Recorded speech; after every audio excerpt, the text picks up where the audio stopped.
Or so, New York City in mourning. Preparations underway to bury the two NYPD officers killed in that ambush in Harlem last week.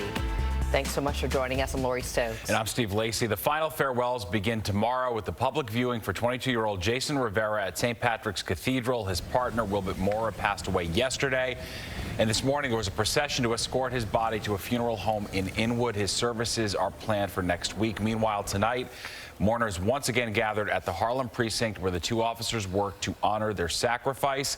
That's where Linda Schmidt is now with more on how the community continues to come together. Linda. Yeah, good evening, first of all, to you, Steve and Lori. You know, the vigil that was held tonight, there have been many held in the last several days, but tonight was very, very different. That's because there are several police officers who worked very closely with Officers Mora and Rivera, and very, very tight friends with these officers.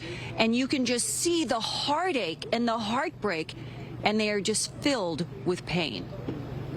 Oh, say, can you see? The sacrifices of Officers Wilbert Mora and Jason Rivera were honored tonight by their fellow brother officers at the 3-2 precinct in Harlem, who are struggling with profound grief. I'm sorry for not being there. Done that day. Okay. To know that there's not going to be another roll call that ends, and you're not making a joke, smiling, or laughing out loud. Your smile lit up a room. Officer Andres Cadavid says Officer Mora was his mentor and more like a brother than a friend. Cadavid and other officers raced to the scene last Friday after Officers Mora and Rivera were ambushed during a domestic violence call. I saw him lying down on the floor in that apartment.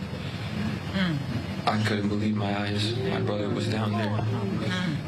He saved my life so many times, but I could not save his. Members of the FDNY, clergy, and the community attending the vigil to give the 32nd Precinct love and support, and sending a strong message to those who try to divide police and the community.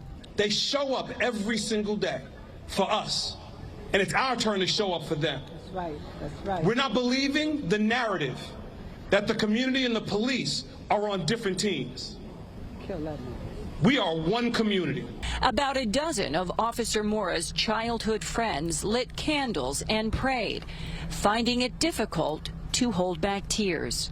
Everyone you see here owes a lot to him because he taught us a lot. It's just about, having a smile on your face. You can just feel it was so palpable out here. I mean, you couldn't help but have tears in your eyes listening to these officers speak and to their childhood friends. It's just absolutely heartbreaking.